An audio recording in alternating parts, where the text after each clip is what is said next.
And now, it's time for another Dice Tower review with Tom Vasel. Hey everybody, I'm Tom Vasel, and today we're taking a look at an expansion for Anachrony, and that is the Exosuit Commander Pack, which if you look at this box, and when I reviewed this one I was like, kind of boring, that's a much cooler looking box. You know, it shows the exosuits. Now, in one sense, the main part of getting this is getting plastic pieces, plastic exosuit battle mech miniatures that you players are wearing to walk around. It's just an upgrade in look. It's a cool upgrade in look, but it also adds a couple modules. Is it worth it? Let's take a look.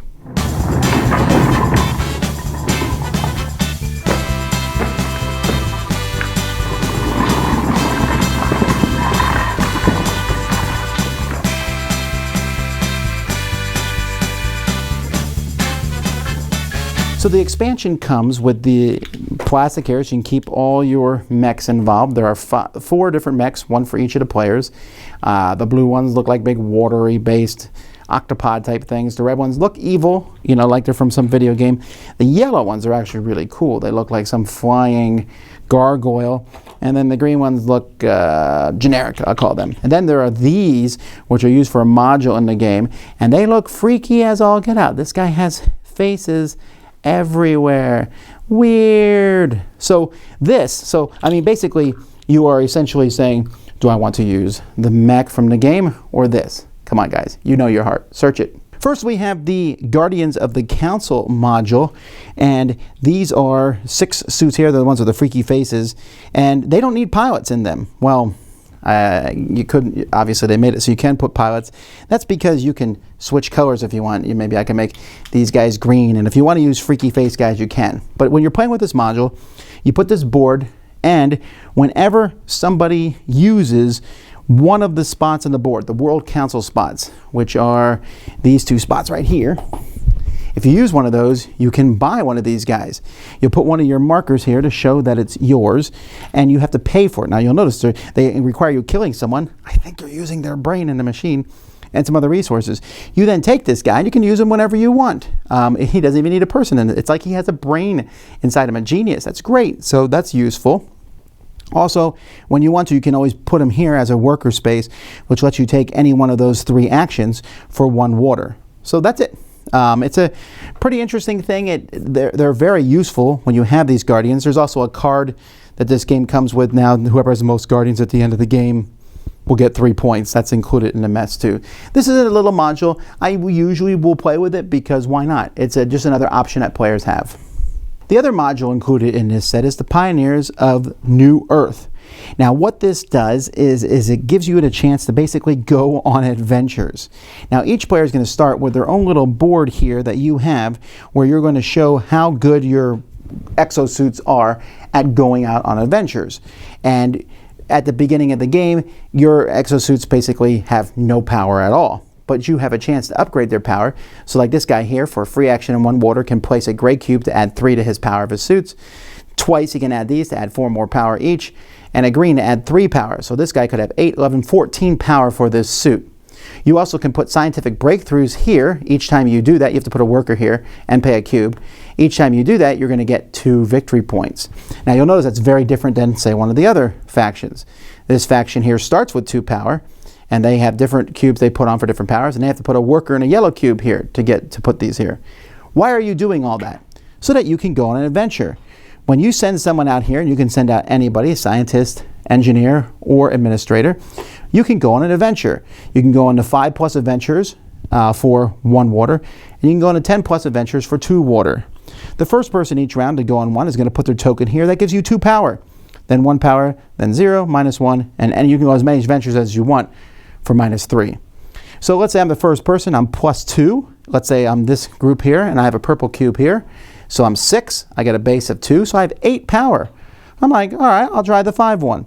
I pay my water, I flip over a card. It shows the number I need to meet, 7. Hey, I've already beat it. But let's say I only had 4 power. Either way, I would roll this die here and add that to my power, which would not have worked here. When you turn over the card, if you succeed, you get the bonus here. In this case, this one says at the end of the game, I'm going to get 4 points for my morale token wherever it is.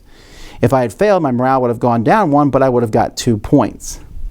Now, when you are building up the power of your exosuits on this thing, each project token you put here, and remember you can only have one of each of the 3 shapes, will let you draw multiple cards. So let's say I'm going to the 10 one, I had an 8, I can, if I have the extra stuff there, I can draw multiple cards. And I decide which one I want to go to. Like 15, that's really hard. But with 13, I think I could pull it off with 8. Nope, I failed. And these will give all sorts of amazing benefits. This one here gives you a space where you can pay 1 water to increase your morale. If you fail, you get 2 water, a guy dies, and your morale goes up. Here a guy dies, 2 water, and the morale goes up. This gives you a free action to hire someone, and a brain, and 2 points. And so all these cards, especially the 10+ ones, are going to give you some cool bonuses. Look at 3 power cores and 3 victory points, even if you fail them. So this is something that you can go off and do and get extra benefits and bonuses. And they also have different artwork on them too. There's kind of cool pictures and such. So that's basically what this module adds. When I first saw Anachrony, I saw other people playing it, and I saw them playing with these miniatures, and everybody said this is such an overproduction. And after playing the game, yeah, it's an overproduction to get these. But I would get them anyway, because it's a really cool overproduction. It looks neat. I like how the leaders, the riders slide right into the top of them. It's a cool feel. They look in front on the board. It's easy to tell where your stuff is. I like it. Would I get it if it was just that? Probably, because I do like the plasticiness of it. But what about the modules? Well, the first module I talked about, the Guardians, that module's pretty neat. It just gives you a chance to get basically a free brain mech who never tires. They're a robot. You just have to pay a cost for them.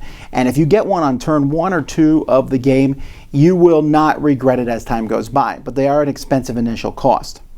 The other module, the Adventure module, is my favorite module for the game, period. I will always play it with Anachrony if I can, because I like the idea about going off on adventures anyway. And they're mitigatable, the adventures themselves. So you're like, oh, well, you don't know what you're going to get. Yeah, but you know that the 5+ ones are 5 to 9 in strength, and the other ones are 10 to 18, I think. And there's a card that tells you how many are in each one. So you know that you can go get this stuff, but you can boost up your strength. You can kind of prepare ahead of time.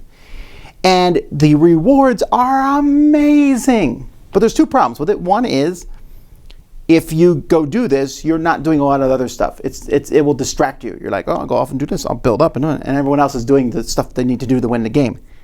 But you get points from doing these, and there's a card that the most adventures gets 3 points and such. But that's there. But the second thing is, if only one person in the game does them, that person's probably going to win, because the benefits are so good that they won't have anyone stopping them. They'll get the +3 all the time, and maybe they send out 2, a +3, a +1. That's really good for them. So if you're playing a 4-player game and one person starts focusing on the adventures, maybe other people should too. For some reason, it makes me feel like a more advanced method of like Caverna, sending people out. But I don't mind that. I don't think it's a flaw of the game. I'm just saying that you need to be careful when you're playing this, not to let one person kind of run away with that stuff. Or if you're playing it yourself, you get so caught up in doing it that you don't actually build the buildings you need and go back in time and things. But they can complement each other. I love it. I love the artwork of them. I love the randomness that it adds a slight bit of randomness, but just the rewards and even the penalties are not always horrible. It's like, oh, well, you lost a guy and stuff, but you got some points. You got some things out of it.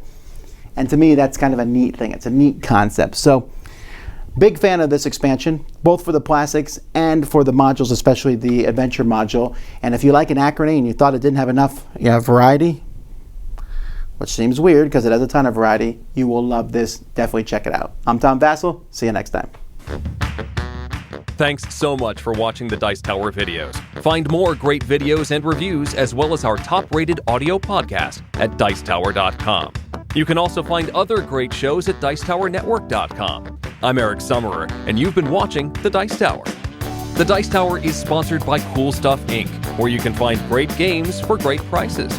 Cool stuff in stock. Check them out at CoolStuffInc.com. Shut the door.